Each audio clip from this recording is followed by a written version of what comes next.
The morning of April 9th, 1483, dawned with a heavy pall of grey clouds over London, as if the heavens themselves mourned the passing of King Edward IV.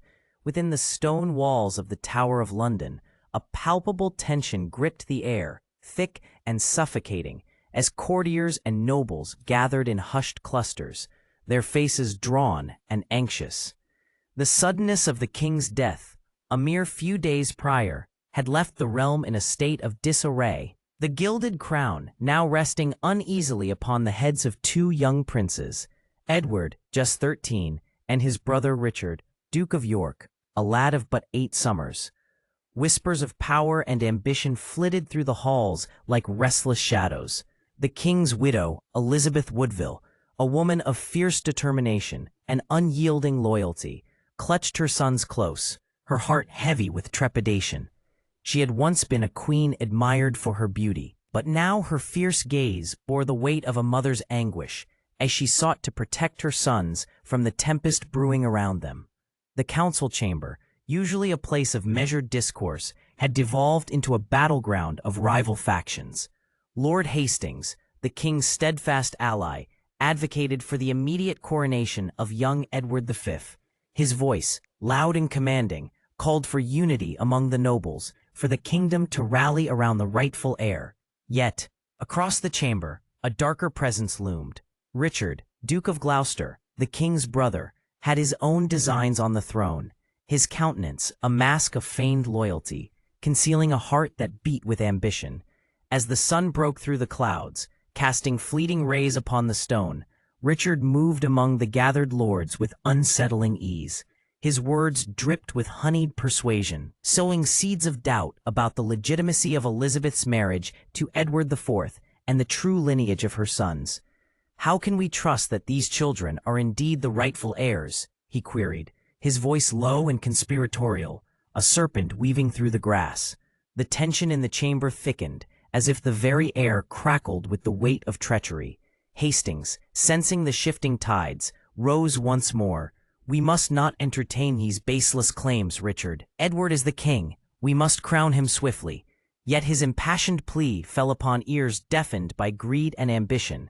Richard's supporters, emboldened by his machinations, murmured amongst themselves, their loyalty now wavering.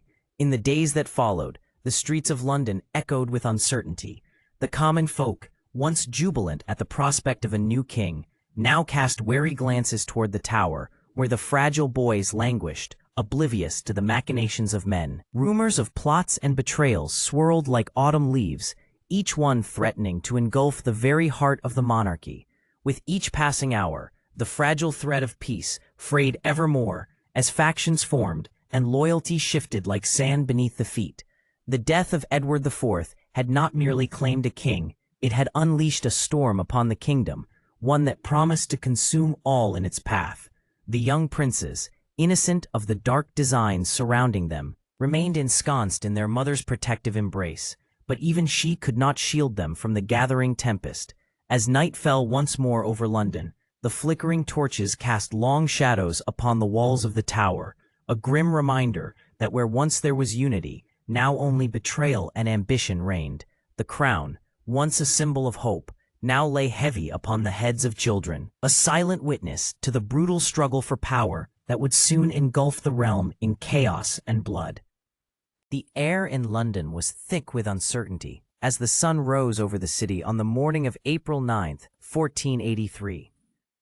The recent death of King Edward IV had cast a pall over the realm, leaving a power vacuum that stirred restless ambitions among the nobility. In the shadow of Westminster's stone walls, whispers of treachery and loyalty entwined like the tendrils of smoke from the chimneys of the city's bustling homes.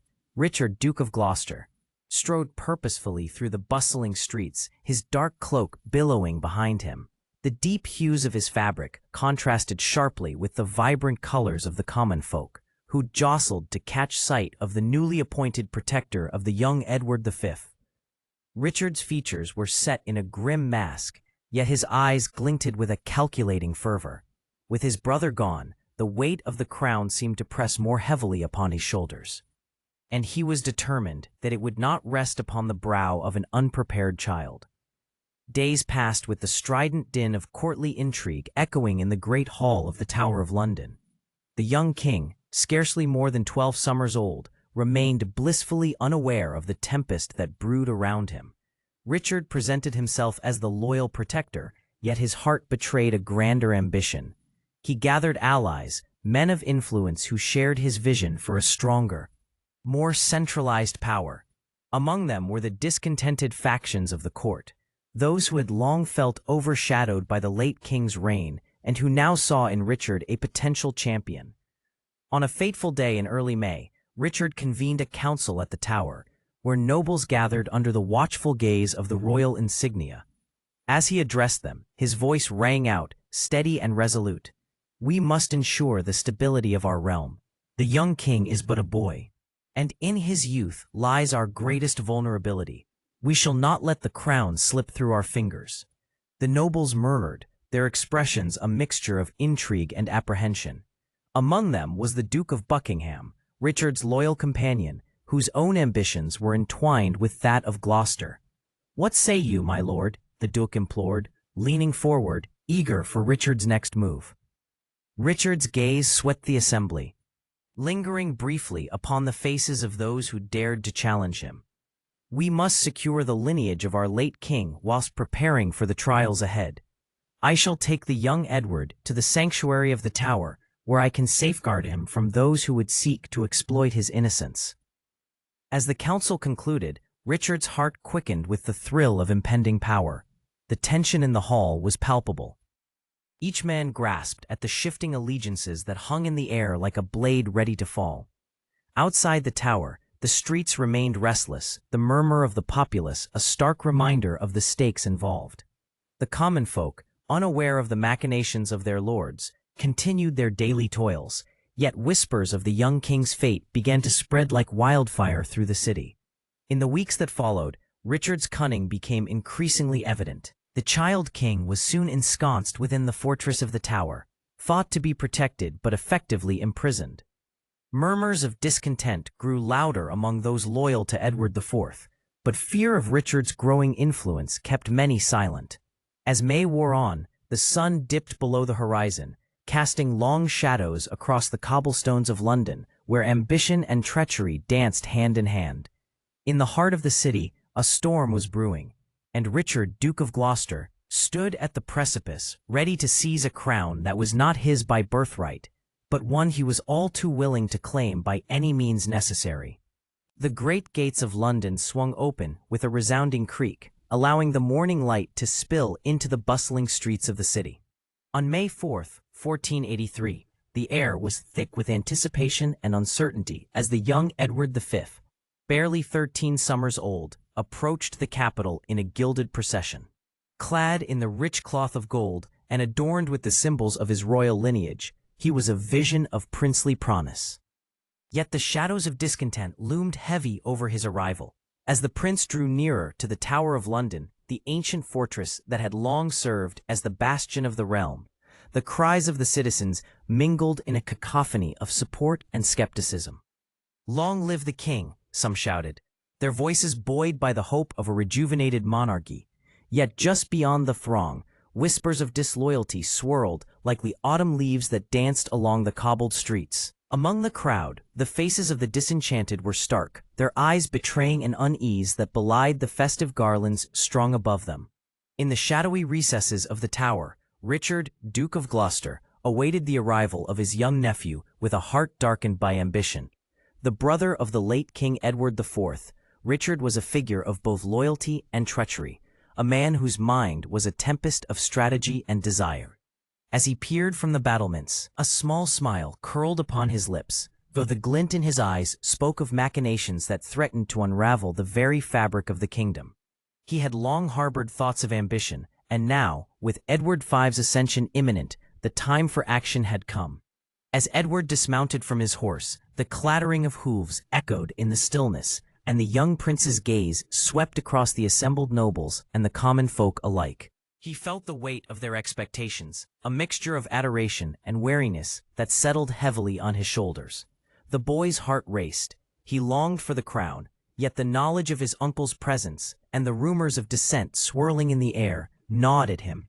Noblemen and ladies adorned in fine silks stepped forward to embrace their new king, yet their smiles felt tight-lipped, their eyes darting away, as if fearing the very shadow of Richard looming behind the prince. Edward's glance caught the Duke briefly, and in that fleeting moment, he sensed the tension that crackled between them. An invisible line drawn in the sands of loyalty and ambition. "Come forth, my lord," Richard's voice rang out, smooth and inviting, masking the tempest of thoughts within. "Let us prepare for your coronation, with all the grandeur befitting a king." His words were laced with an undertone of foreboding, and the prince, though surrounded by supporters, felt an unsettling chill creep through him. As the day wore on, the streets of London became a stage for both celebration and treachery. Banners waved above the heads of the citizens, yet the air was thick with the scent of power, a scent that could quickly turn sour. The sun dipped low on the horizon, casting an orange glow over the city, and as the shadows lengthened, so too did the schemes that whispered in the corners of the court. Edward V stood at the precipice of his destiny. Yet the path before him was fraught with peril. In the heart of London, amidst the jubilations and the growing discontent, a game of thrones had begun, and the stakes could not have been higher. The sun hung low in the May sky, casting a golden hue over London as Richard, Duke of Gloucester, rode through the city with an air of purpose. The streets, bustling with merchants and townsfolk, fell silent as the news of the young prince's arrival spread like wildfire. Whispers danced through the throngs, weaving tales of the protector's intentions, each more apprehensive than the last. The air was thick with the scent of damp earth and the distant clang of blacksmiths hammering iron, but a more somber dread loomed. What fate awaited the sons of Edward IV? Richard's steed clattered against the cobblestones, its hooves echoing off the stone facades of London's buildings. As the Tower of London emerged in the distance, its gray stone walls, looming like a sentinel against the vibrant sky, a shiver of foreboding settled upon the onlookers. The tower, famed for its grim history of imprisonment and execution, now stood as both fortress and prison, a chilling reminder of power's capricious nature. The two princes, Edward and Richard, were seated upon their own horses, led by the stern-faced Lord Hastings. The brothers, clad in fine velvet tunics, looked smaller than their years, innocence etched upon their youthful faces. Their laughter, echoing like distant chimes, seemed a stark contrast to the foreboding shadows cast by the tower's ramparts. Yet, as they approached the ancient fortress, the weight of destiny began to settle heavily upon their shoulders. Upon entering the tower's gates, Richard dismounted with a flourish, his cloak billowing like a raven's wings. He turned to the boys, his expression a careful mask of warmth. "Fear not, my dear nephews," he said, his voice smooth as silk, "for you are safe here." Yet there was a coldness in his eyes, a glint that suggested the darkness of ambition lurking beneath his congenial facade. The boys were ushered into the White Tower, its stone walls thick and unyielding. Light filtered through narrow windows, casting elongated shadows that danced eerily across the stone floor. The whir of distant guards and the creak of iron gates were the only sounds accompanying their entrance, an ominous symphony that underscored the gravity of their situation. As Richard led them through the dimly lit corridors, his mind raced with the weight of his intentions. This fortress, once a symbol of royal authority, had become a crucible of treachery. The young princes were unwitting pawns in the dangerous game of power, and Richard's heart beat with the fervor of his ambition. He had promised to protect them, yet his path was steeped in ambition that blurred the lines of loyalty and kinship. In the following days, the boys would find themselves cloistered within the tower's cold embrace. The laughter that once echoed through the halls would fade, replaced by the heavy silence of uncertainty. Whispers grew, rumors of their royal blood turning to water, of a kingdom on the brink of upheaval. The tower's walls would witness the slow unraveling of their innocence. As Richard's grip tightened around the crown he so coveted, outside, London continued its bustling rhythm, oblivious to the dark fate that awaited the two boys within the fortress. The sun dipped below the horizon, shrouding the tower in shadows, a fitting cloak for the secrets that would soon birth a tragedy that echoed through the ages. In those stone walls, the seeds of destiny were sown, and the specter of betrayal lingered, waiting for the moment to strike. The heavy oak doors of the Tower of London creaked ominously as they closed behind the young princes, Edward and Richard, the sons of the late King Edward IV. The chill of June 1483 hung in the air, a stark contrast to the warmth of the sun that filtered through the overcast skies. Once a fortress of royal might, the tower now loomed over them like a silent sentinel, casting long shadows that seemed to whisper of secrets best left unspoken. In the days that followed their arrival, the bustling streets of London became a tapestry of muted conversations and worried glances. The princes, once the darlings of the court, were seldom seen, their absence stirring a maelstrom of speculation among the populace. Rumors flitted through the city like restless spirits, weaving tales of their well-being, or lack thereof. Some spoke of the boys being cared for by loyal retainers, while others murmured darker thoughts, suggesting that the hand of danger had already begun to close around them. Richard, Duke of Gloucester, the boys' uncle, had swiftly consolidated his power in the wake of King Edward IV's death. With each passing day in the tower, his shadow lengthened over the fate of the young heirs. He had seized the throne with a deftness that belied his ruthless ambition, but the silence surrounding the princes raised questions that even the most loyal supporters dared not voice aloud. In the dimly lit corridors of the tower, the air grew thick with tension. The clinking of armor and echoes of booted feet resonated through the stone halls as Richard's loyal men patrolled, their expressions hardened by the weight of their master's commands. Those who once served the boys now found themselves ensnared in a web of fear, their loyalty strained against the backdrop of Richard's burgeoning tyranny. Lady Anne, a distant cousin of the princes, often found herself drawn to the tower's walls, her heart heavy with trepidation. She would stand at the gates, peering through the iron bars, yearning for a glimpse of the boys she had once played with in the gardens of Westminster. Each day, she would return with her spirits deflated, the guards offering little more than grim nods, their eyes averted from her pleading gaze. Public anxiety surged like a tide, washing over the city's cobbled streets. The merchants in Cheapside exchanged furtive glances, their voices hushed, as they debated the implications of Richard's growing power. "What if the young princes are never seen again?" one shopkeeper whispered, his hands trembling as he arranged his wares. The thought sent a shiver through the crowd, their faces pale under the weight of uncertainty. As June wore on, the skies darkened, mirroring the growing dread that enveloped London. The princes remained cloistered within the tower, their laughter stilled, their presence reduced to an echo of what once was. Whispers of Richard's ambition and the specter of betrayal loomed large, casting a pall over the very heart of the kingdom. While the sun dipped below the horizon, bathing the tower in an eerie twilight glow, the fate of Edward and Richard, the young heirs to the throne, remained shrouded in mystery. With each passing day, hope waned, and the specter of despair tightened its grip on an anxious nation, leaving behind only the chilling question: what had truly become of the princes? The sun hung low in the sky, casting a golden hue over the Tower of London as the bells of St. Paul's rang out, their resonant chimes echoing through the narrow streets. On this day, July 6, 1483, the city buzzed with a mix of anticipation and unease, for it was the day Richard, Duke of Gloucester, would be crowned king. Yet the air was thick with the specter of shadows, for the young princes, Edward and Richard, the sons of the late King Edward IV, remained conspicuously absent. As Richard strode through the throngs of citizens gathered outside Westminster Abbey, his presence commanded attention.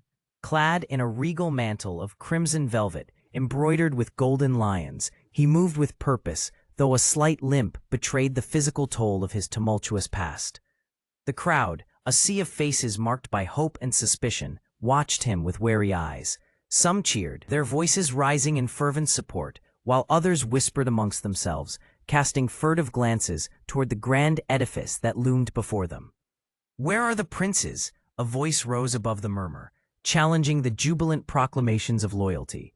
The question hung in the air, a palpable tension threading through the crowd like a dark cloud. Richard's heart quickened, though his countenance remained stoic, a mask of royal composure. He had anticipated such inquiries, the whispers of foul play that painted his ascent in shades of treachery. Yet with careful calculation, he had prepared his responses, weaving a narrative of necessity and circumstance. Inside the abbey, the atmosphere was charged with solemnity. The high altar, draped in rich tapestries, was adorned with flickering candles that cast dancing shadows upon the vaulted ceilings. Nobles and clergy gathered in their finest attire, their faces a tapestry of intrigue and doubt. Richard approached the altar, where the Archbishop of Canterbury awaited, his expression grave yet resolute. The weight of the crown lay heavy upon Richard's brow, its cold metal a reminder of the mantle he was about to assume. "Do you swear to protect the realm?" the Archbishop intoned, his voice echoing through the hallowed halls. Richard nodded, the words of fealty tumbling from his lips as he pledged his allegiance to the kingdom, though the unspoken specter of the missing princes lingered in the air, casting a long shadow over his vows. As the crown was placed upon his head, the congregation erupted into a chorus of acclamation, though the applause felt hollow to many. The cheers reverberated, but in the depths of London's heart, the question remained: could a king reign without the rightful heirs to the throne? The faces in the crowd betrayed a growing unease, the whispers of conspiracy feeding upon their anxiety. A child's voice, innocent yet piercing, broke through the clamor. "Where are the princes?" it called, igniting murmurs among the gathered. Richard, now crowned, turned towards the throngs, his gaze penetrating yet defensive. "Fear not, good people, your king shall protect you," he declared, though doubt gnawed at him. He was acutely aware that without the princes, his reign was a house built on sand, vulnerable to the tides of rebellion and discontent that churned just beneath the surface. As the ceremony unfolded, the weight of uncertainty loomed larger than the crown upon his head. Richard's fate was sealed in the eyes of the public, his throne precariously balanced on the edge of suspicion. Outside, the sun dipped lower, casting long shadows that mirrored the dark thoughts swirling within the hearts of those who watched. In the waning days of July 1483, the air in London grew thick with whispers as tendrils of rumor coiled through the narrow, cobbled streets and into the hearts of its citizens.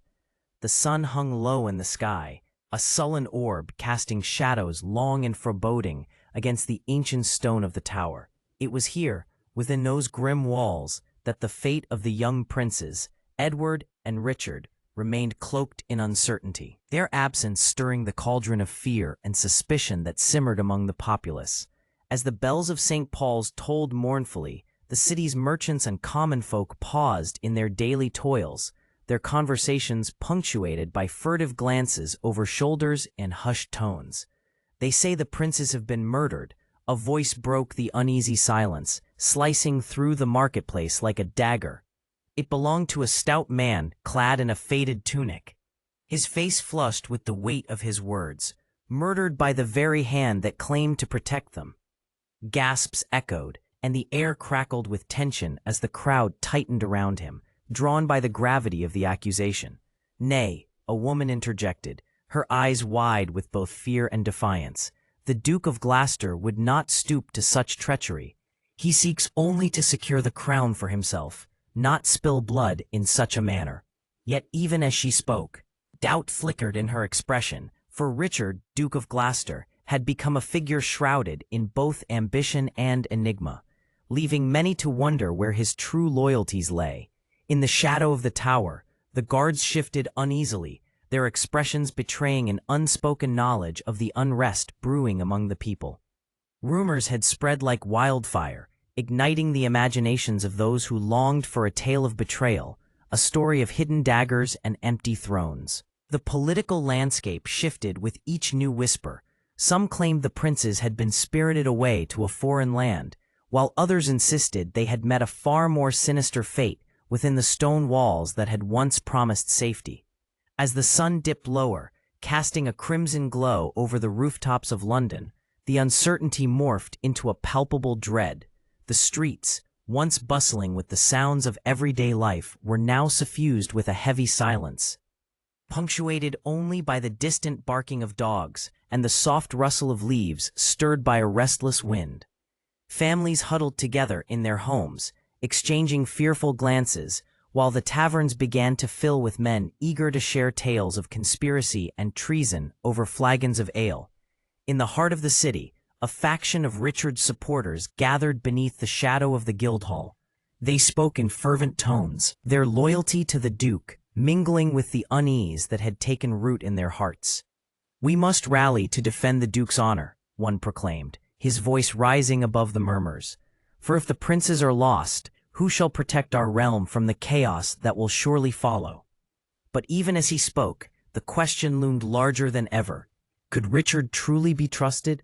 Or was he the architect of his own dark designs? As night fell, the gaslights flickered to life, casting ghostly silhouettes on the walls, while the city held its breath, teetering on the precipice of an uncertain future.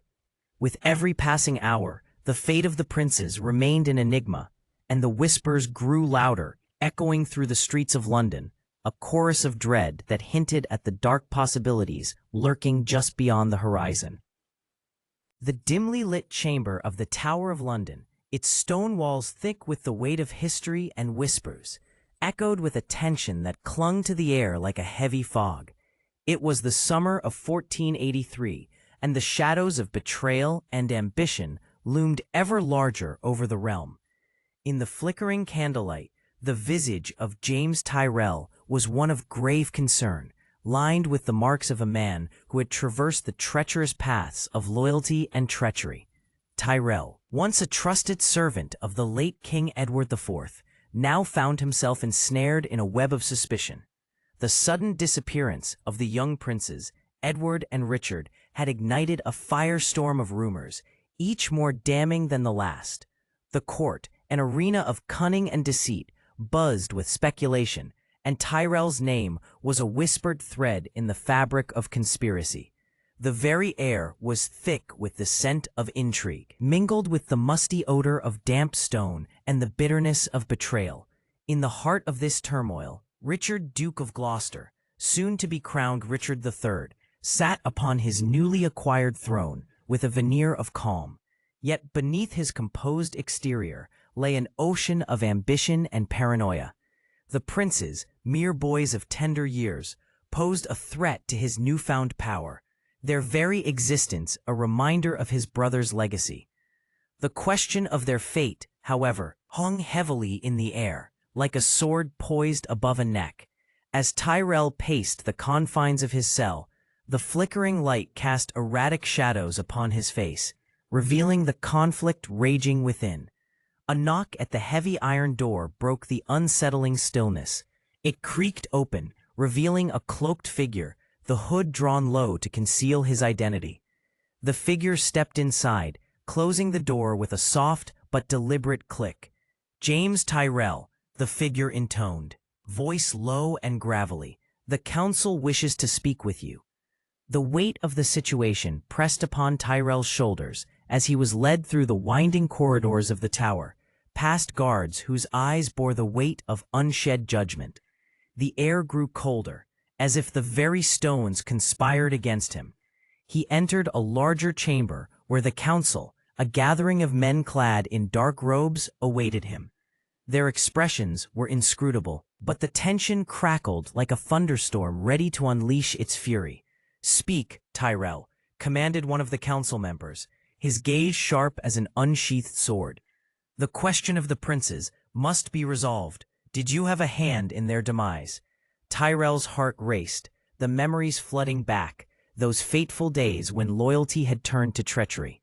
He remembered the hushed conversations in shadowed corners, the cold steel of resolve that had settled in his chest. The whispers of murder had danced around him like phantoms, and the weight of a single confession threatened to crush him. "In the dead of night," he began, his voice trembling with the gravity of the words, "I was commanded to do what was necessary for the crown." A murmur rippled through the assembled men. Eyes widened, disbelief mingling with dread. "I did not act alone, for the shadows of power are long, and they engulf us all." The council members leaned forward, their expressions a mixture of horror and fascination. The legend of the prince's murder, shrouded in darkness and betrayal, grew heavier with each passing moment. The air thickened with the knowledge that a confession, whether true or false, could ignite a firestorm in the realm, reshaping alliances and unraveling the very fabric of the court. Thus, in that chamber suffused with the weight of history, the specter of James Tyrrell's alleged confession loomed large, a haunting echo that would reverberate through the ages, entwined forever with the fates of kings and the blood of innocents. In the year of our Lord 1484, the streets of London echoed with murmurs of discontent, shadows of uncertainty creeping into the hearts of nobles and common folk alike. The great city, once a bastion of Richard III's ambitions, now stood divided, whispers of treachery and fear coiling through the cobbled alleys like a serpent ready to strike. The king's rule, forged in the tumult of battle and crowned in blood, had begun to fray at the edges, and a flicker of rebellion ignited in the hearts of those who had once bent the knee. The Tower of London, a grim sentinel overlooking the River Thames, loomed large, its stone walls heavy with secrets. Within its confines lay the fate of the princes, Edward and Richard, Duke of York, their fates entwined with the ambitions of their uncle. The tragic mystery of their disappearance, a tale clothed in whispers of murder and betrayal, had become a rallying cry for those seeking to unseat the king. Men like Henry Tudor, the exiled heir, emerged from the shadows, his very name a spark in the kindling of revolt. In the dimly lit taverns of the city, the scent of stale ale mingled with the fire smoke as conspirators gathered. Noblemen disillusioned by Richard's heavy hand exchanged furtive glances, their voices barely above a whisper as they spoke of a new order. "He is no rightful king," one murmured, his voice thick with resentment. "The blood of our princes stains his hands." The crowd leaned closer, eyes gleaming with the fervor of shared purpose, each man feeling the weight of their own grievances against a ruler who had abandoned the tenets of honor and justice. Meanwhile, in the halls of power, Richard sat brooding, his brow furrowed beneath the weight of impending threat. The king, once a figure of indomitable strength, now felt the tremors of dissent beneath his throne. His advisors, a motley assembly of sycophants and loyalists, fanned the flames of paranoia.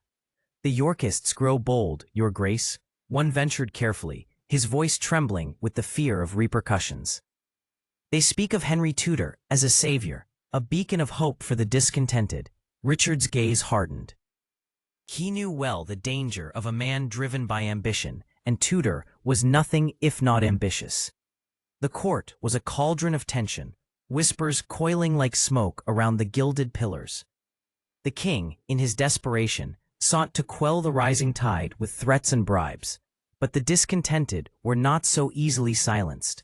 In the quiet corners of London, mothers spoke to their children of the lost princes, weaving tales of innocence and treachery. Children, wide-eyed and impressionable, clutched wooden swords, their imaginations ignited by the stories of heroism and villainy. As the summer months wore on, news from Wales reached the capital, the winds carrying tales of Henry's gathering forces, a motley band of rebels and loyalists eager to restore the rightful lineage. The banners of the Tudor Rose began to unfurl in the countryside, and each day the number of those who rallied behind him swelled. The time for action was drawing near, and with it, the specter of war loomed ever closer. In the heart of London, the air thickened with anticipation. The people, once subjects of a king, now found themselves on the brink of becoming soldiers in a war that would reshape the very fabric of their nation. The streets, once vibrant with the bustle of trade, now felt like a powder keg, ready to explode at the slightest provocation. As the sun dipped below the horizon, casting long shadows over the city, a palpable tension hung in the air, a harbinger of the storm that would soon break over England. The sun hung low in the August sky, casting long shadows over the field that had seen countless struggles, now the stage for the impending clash that would alter the course of England's history. On the eve of the Battle of Bosworth Field, the land lay steeped in the weight of expectation, the air crackling with the tension of an uncertain future. Richard III, the last Plantagenet king, surveyed the gathering storm from the crest of a slight rise. his sharp eyes scanning the horizon, where the banners of his enemies, led by the ambitious Henry Tudor, fluttered like ominous crows. The king's heart raced, not solely from the prospect of battle, but from the gnawing dread of his legacy, intertwined with the fates of the two young princes, Edward and Richard, who had vanished from the Tower of London, swallowed by the fog of conspiracy. Their disappearance had cast a pall over his reign, darkening his claim to the throne, which, though fortified by blood, remained tainted by whispers of treachery. The camp was alive with preparations, the clang of swords and the murmur of soldiers blending into a cacophony that resonated with the pulse of impending conflict. Men clad in the livery of the king moved with purpose, their faces set in grim determination, while the distant cries of hawkers echoed through the encampment, offering the last comforts of bread and ale.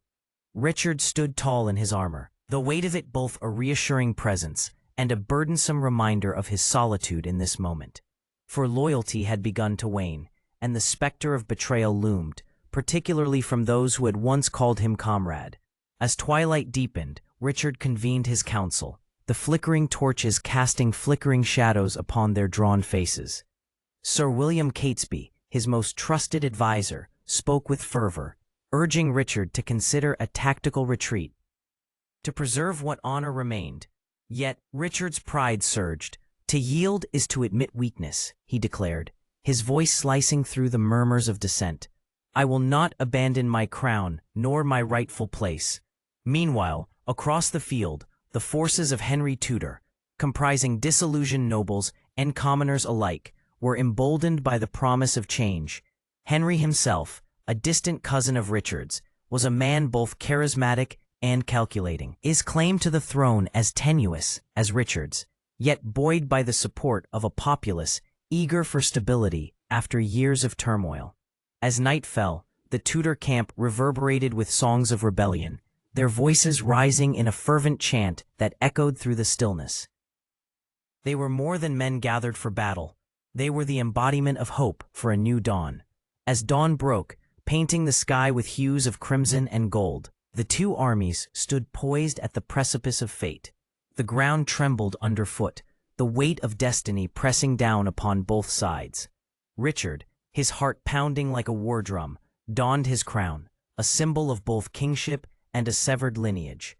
He mounted his horse, the steed's snort mingling with the rustle of banners, and rallied his men, his voice rising above the clamor. "Today we fight not just for a throne, but for the truth of our blood." And as the first arrows sliced through the air, piercing the silence of the morning, the Battle of Bosworth Field began. It was a tumultuous clash, a maelstrom of valor and desperation, where the cries of the fallen would echo through the annals of history, and the fate of England would be decided not merely by bloodshed, but by the legacy of the crown. The sun hung low in the sky on that fateful day of August 22nd, 1485. Casting a fiery glow over the battlefield of Bosworth Field. The air crackled with tension as the forces of King Richard III, clad in his distinctive black armor emblazoned with the white boar, prepared for the inevitable clash. The murmur of soldiers filled the air, a low rumble of anxiety and bravado, punctuated by the distant sounds of horses snorting and the clinking of metal, as men tightened their gauntlets and adjusted their helmets. Richard, the last of the Plantagenets, stood resolute upon his steed, his gaze piercing through the horizon where the banners of Henry Tudor waved defiantly in the distance. The red dragon of Cadwallader fluttered beside the Tudor emblem, a stark reminder of the challenges to his rule. The weight of his crown, heavy with the blood of treachery and power struggles, bore down upon his brow, yet pride surged through him. He was not merely fighting for himself. He was fighting for a dynasty that had weathered storms of rebellion and intrigue. As the sun dipped, shadows lengthened across the field, heralding the beginning of the end. With a clarion call, Richard signaled his men to advance, their battle cries echoing like thunder as they surged forward. A tide of steel and determination. The air thickened with the acrid smell of sweat and fear, mingling with the sweet scent of damp earth.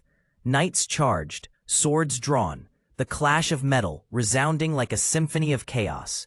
Amidst the tumult, Richard fought with ferocity, his axe cleaving through armor as if it were parchment. Each strike was a dance of death, a testament to his skill and resolve. Yet the tide was shifting. The ranks of his enemies, led by the tenacious Tudor, began to push back, emboldened by the promise of victory. Richard's heart raced with a mixture of fury and desperation, memories of his brother's graves flashing before his eyes, haunting reminders of the ruthless nature of power and the ghosts of the past that plagued him. As the battle raged on, Richard's attention was drawn to the center of the fray, where he spotted Henry Tudor, his foe, rallying his troops with a fervor that ignited their spirits. There was an unmistakable resolve in Tudor's countenance, a reflection of the hopes of a nation tired of the Plantagenet rule. In that moment, Richard felt the chill of destiny bearing down upon him, a culmination of his reign, a reckoning for the murders and machinations that had brought him to this point. With a fierce battle cry, Richard propelled his steed forward, determined to confront the man who sought to usurp his throne. As he fought his way through the chaos, he was met with the brutal reality of betrayal. The cries of his soldiers began to falter, their ranks breaking as Tudor's forces pressed on. The battlefield became a living entity, a chaotic whirl of blood and dust, as Richard, once the embodiment of royal authority, found himself increasingly isolated. In a fateful encounter, Richard's sword met Tudor's, the clash reverberating through the air like a bell tolling for the end of an era. But fate had other plans. In the midst of their struggle, Richard was struck, a decisive blow that sent him spiraling from his steed, the weight of his crown crashing down upon the soil of England, marking not only his death, but the twilight of the Plantagenets. As the dust settled and the cries of the wounded filled the air, the legacy of Richard III lingered, a poignant reminder of ambition, betrayal, and the tragic fate of the princes in the Tower. The banner of the Tudors rose against the sky, signaling the dawn of a new era, a sobering testament to the ruthless nature of power and the fragility of innocence lost. The sun hung low in the London sky, casting an amber glow upon the ancient stones of the Tower of London, where shadows danced like specters upon the cold, damp walls. It was the summer of 1483, a time when whispers of treachery and ambition wove through the air like a creeping fog. Within the fortress, the fate of two young princes hung precariously, their innocence ensnared by the ruthless politics of a kingdom in turmoil. Edward V, scarcely 12 years of age, sat in the dim light of his chamber, a flickering candle illuminating his youthful features, pale and drawn. His heart raced with trepidation, the remnants of boyish dreams crushed beneath the weight of his uncertain future. Outside, the clamor of the bustling city barely reached his ears, muffled by thick stone walls. He was surrounded by the trappings of royalty, rich tapestries depicting the glories of his ancestors, a gilded crown resting upon a velvet cushion, but it all felt like a gilded cage. He was not alone. Beside him sat his younger brother, Richard of York, a boy of only 9, whose wide eyes shimmered with an innocent curiosity that belied the darkness encroaching upon their lives. Richard fidgeted with the hem of his tunic, his small fingers trembling. "What will become of us, Edward?" he asked, his voice barely a whisper, fraught with anxiety.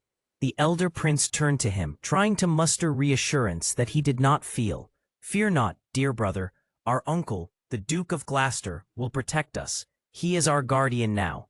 But even as he spoke, doubts crept into his mind. Richard's question echoed the growing unease that had gripped the port since their father, King Edward IV, had departed this world. The suddenness of the king's death had thrown the kingdom into chaos, and the throne, so recently theirs by right, had become a battleground for ambition and deceit. In the darkened corridors of the Tower, a different narrative unfurled. Richard, Duke of Gloucester, had cast his ambitions like a net, ensnaring the fragile threads of the royal succession. The very same man who had promised protection now harbored designs upon the crown, eyes glinting with the lust for power. He had rallied supporters, whispering darkly of the boy's legitimacy. all while his own heart grew more calculating by the day. As the sun slipped beneath the horizon, shadows lengthened, and the atmosphere thickened with tension. The air felt charged, as if the very stones held their breath. Outside the tower's walls, a few loyalists murmured of escape, of secret passages known only to those steeped in the lore of the castle. Yet, such tales were but a fleeting hope against the encroaching darkness. Hours turned into days, and the princes remained cloistered, their fate entwined with the ambitions of those who surrounded them. Rumors seeped through the cracks of the tower, carried on the lips of guards and servants, whispers that spoke of their fate, of plots to erase their very existence. The boys, once heirs to a kingdom, were now pawns in a ruthless game of power.